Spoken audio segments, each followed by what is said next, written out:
हाँ जी, मैं पवन कुमार शर्मा, दंगल टाइम सिरसा से। आज हम पहुँचे हैं दिकतानिया गांव में, जहां पे मोहित शर्मा ने चौपाल पे अपने लोगों से बात की और लोग कांग्रेस की नीतियों के बारे में लोगों को बताया और लोगों के विचार सुने।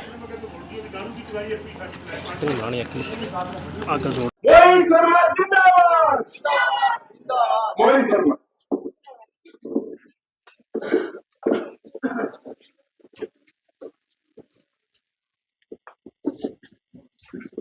राम राम जी। सबसे पहले मैं धन्यवाद करना चाहूंगा हमारे दिकतानिया के बहादुर मेरे बुजुर्गों का, युवा साथियों का, जिन्होंने जो भी लोकसभा चुनाव हुए उसमें एक अच्छे मार्जिन के साथ हमारे गांव से कांग्रेस पार्टी की उम्मीदवार कुमारी शैलजा जी को जिताने का आपने काम किया। आप सब बुजुर्गों का आज मैं धन्यवाद करने आपके बीच पहुंचा हूं, क्योंकि आपने एक एक वोट घर घर जाकर के कांग्रेस पार्टी के पक्ष में डलवाने का काम किया। इसके लिए आपका बहुत बहुत धन्यवाद। हमने एक न्याय चौपाल कार्यक्रम चलाया है पार्टी द्वारा, जिसमें लोगों के बीच जाते हैं, उनके बीच कांग्रेस पार्टी की जो आने वाली नीतियां है, क्योंकि आप सबने भी जो ये 10 साल है बीजेपी के, ये भी देखे और इससे पहले जो 10 साल कांग्रेस पार्टी के थे वो भी आपने भी देखे, हमने भी देखे। और जहां तक भाजपा की बात है, सबसे बड़ा जो इस बार इनको मार पड़ी वो युवा साथियों की पड़ी, क्योंकि युवा साथियों के साथ इन्होंने गद्दारी की, धोखा किया। 2 लाख नौकरियां हर साल देने का इन्होंने हरियाणा में बात रखी थी, लेकिन एक भी नौकरी इन्होंने नहीं दी। सिर्फ चुनावों के टाइम में झूठी बातें इन्होंने की। अग्निवीर योजना की बात हो, जो देश का फौजी जो सीमाओं पे लड़ करके अपना घर छोड़ के सीमाओं पे लड़ने का काम करता है, इनके नेता उन्हें कुछ टाइम बाद रिटायर करके बोलते हैं कि फ्री थोड़ी करेंगे, इनको ऑफिसों के बाहर ड्यूटी लगा देंगे।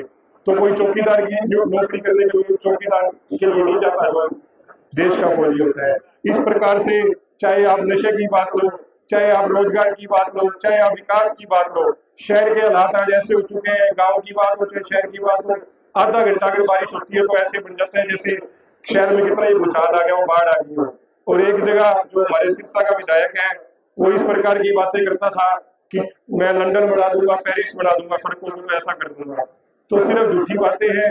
और आपने मेरे परिवार को भी देखा है, और मेरे दादाजी स्वर्गीय पंडित होशियारी लाल जी शर्मा, वो आप सबके साथी रहे हैं। आपके सुख दुख में हमेशा जब भी गांव से कोई याद करता, कोई सुख होता, कोई दुख होता, आपके बीच खड़े रहने का काम करते थे।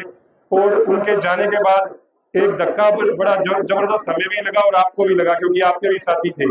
लेकिन आप सबका प्यार था, आप सबका आशीर्वाद था कि आपने हमारे परिवार पे, मुझ पे भी हमेशा सिर पे हाथ रखा। कहीं गलत था तो गलत भी बताया, कहीं सही था तो आपने सही भी बताया और साथ भी दिया। आज उसी की बदौलत हम एक अच्छी पोजीशन में हम खड़े हैं और आप सबकी मेहनत है उसमें। तो आने वाला टाइम कांग्रेस पार्टी का है, क्योंकि जो 10 साल का कांग्रेस पार्टी का राज था, हुड्डा साहब का राज था, उसे कोई नहीं भूल सकता। किसान कमेरे के वो नेता थे। एक जगह बीजेपी ऐसी पार्टी कि 750 किसानों ने अपनी जान दी, लेकिन बीजेपी पार्टी का एक भी लीडर उनके लिए एक भी शब्द कहने लायक नहीं हुआ कि हमें दुख है या कोई किसान मरा है। और एक जगह हमारा सिरसा का विधायक है जो बोलते हैं तो काले भेड़ है, तो भेड़ है तो इनको आपने भी अब इस बार मजा दिखाने का काम किया। और मुझे पूरी उम्मीद है कि आने वाले विधानसभा चुनावों में जो अपना मार्जिन यहाँ का रहा है ये और भी 2 गुना होकर आएगा, क्योंकि स्टेट का जो ये चुनाव है, ये आने वाली जो अपनी जो दिकतानियां, जो माइनर की भी मांग थी, ये सेंटर का काम नहीं होता, स्टेट गवर्नमेंट का काम होता है। तो अगर कांग्रेस की सरकार बनेगी, ये हुड्डा साहब की लिखी हुई बात है, और शैलजा जी ने भी पहले दिन ये बात कही थी कि आने के बाद जब भी आपने किया तो आगे शैलजा जी भी आएंगे, ये बात हम संसद में भी उठाने का काम करेंगे। लेकिन ये काम स्टेट गवर्नमेंट का होता है। तो मैं आपसे ये अपील करने आया हूँ कि जो सालों से मुद्दा चलता रहा है, सबसे पहले हमारा वो मुद्दा हल हो। तो आप सबसे सहयोग भी मांगने आया हूँ, क्योंकि दादाजी ने 57 साल तक सेवा की और एक पार्टी में रहते हुए सेवा की। इसलिए लोग तो दावेदार बनते हैं, लेकिन हम कहते हैं हम तो वफादार हैं और हकदार हैं। और बाकी आप बता सकते हैं हकदार है जी, बिल्कुल हकदार है। तो मैं आपसे यही उम्मीद करूंगा कि आपका आशीर्वाद हमारे साथ रहेगा, क्योंकि परिवार को आपने देखा है, दादाजी को आपने बहुत करीब से देखा है, हमसे ज्यादा वो आपके बीच में रहते थे। आप लोग बताते हुए दादा आता ताश खेलने लग जाता, कोई सुख दुख माता सबके घर में आना जाना, कोई शादी विवाह हो, कोई बुलाए ना बुलाए, टेंट लगाओ तो दादा वहां पहुंचते थे। तो उसी प्रकार से, क्योंकि देखो जब किसी का काम करते हैं तो एक ताकत भी चाहिए होती है, और ताकत देने का काम आप लोग कर सकते हैं। और मुझे पूरी उम्मीद है, क्योंकि आपके गांव से और भी ज्यादा लगाव है, आपके गांव में जमीन भी आती है, आपसे अलग एक प्यार है, प्रेम है।